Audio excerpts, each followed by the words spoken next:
নমস্কাৰ। আমি আজি উপস্থিত আছোঁ ধুবুৰীৰ চহৰৰ মাজমজিয়াত থকা গৌৰীয় মঠ প্ৰাংগণত।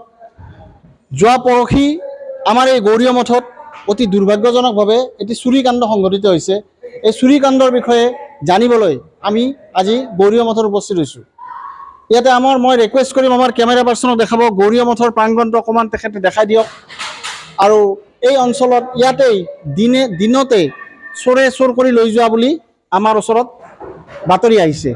গতিকে এই বিষয়ে আমি কথা পাতিম, অলপ পিছত আমি এই বিষয়ে কথা পাতিম।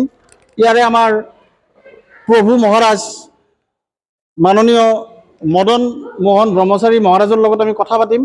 তাৰে আগতে আমি অলপ এই পৰিসৰটো দেখাবলৈ আমাৰ কেমেৰা পাৰ্চনক আমি অনুৰোধ কৰিছোঁ, তেখেতে আমাৰ এই গৌৰীয় মঠৰ পৰিসৰটো দেখাই লওক।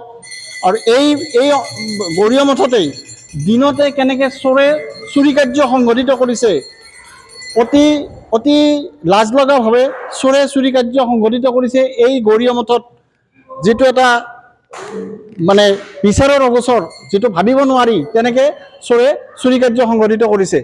আমি এতিয়া আমাৰ মদন মোহন প্ৰভু মহাৰাজৰ ওচৰলৈ যাম।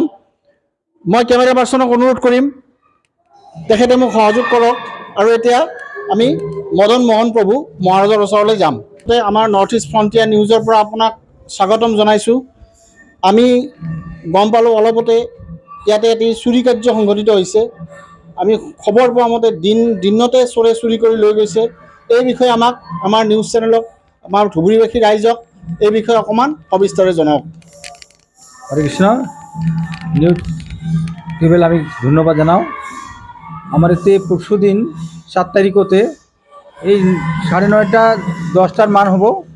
আমার এতে বহুত আমার গুরুকুল ছাত্র আছে, তো 7:30টার আগতে স্কুল চলে গেছে। আমিও তার স্কুল যাওয়ার আগতে আমিও তাকেও লাইন করে দিছু। আর আমার মানুষগুলা যেগুলো আছে সে বিভিন্ন জায়গায় কালাসন গেল, রান্দা ঠাকুর রান্দা মন্দির পূজারী, এর ভিতরতে চোর আহি আপনার বাদ্যযন্ত্র যে থাকে, যেটা আমার কাশি বা ভোগের থালা গিলাস কাঁসার বস্তু সবগুলা বাহিরে ধুয়ে রাখিছিল, যে ধোয়ার মানুষ সেগুলা উঠাই বিপদ ভরি লই গেছে। তাতে আমি সিসি ক্যামেরাতে ফুটেজ পাইছোঁ আর কি, কিন্তু পুরোপুরি চিনা পাওয়া নাই। আৰক্ষীক কিবা জনাইছে নেকি এই বিষয়ে? হ্যাঁ, আরক্ষীক জানাইছোঁ। আরক্ষীও আহিছিল, তেওঁ আমার সিসি ক্যামেরা চাইছে। হ্যাঁ চাইছে, আজি 7টা মান আমাক মাতিছে আৰু। হ্যাঁ, ইয়াৰ আগতে কিবা চুৰি কাৰ্য হৈছিল নেকি ইয়াতে? এর আগতো চুরি হয়েছিল, কিন্তু আমি সিসি ক্যামেরাও দেখা নাই। মানে 2খান থালা হারাইল বা গিলাস হারাইল বা ঘুটি হারাইল, মানে কাঁসার বস্তুগুলো হারায়।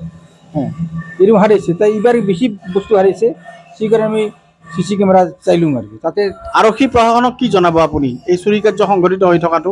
এই লিখিত জানাইছোঁ মই, যে এই বস্তুগুলো আমার হরাই গেছে, চুরি হয়ে গেছে। হ্যাঁ, সিসি ক্যামেরাত কেউ উঠিছে, চোর মানুষটার দিকে কীভাবে আহিছে, চুরি কীভাবে উঠাইছে, বস্তুগুলো সব গম পাওয়া গেছে সিসি ক্যামেরার মাধ্যমে। সেও আরক্ষীও আমার আহিছিল, থানার বড় থানার মানুষ, সেও সব চাইল যে হ্যাঁ ঘটনাগুলো হয়েছে।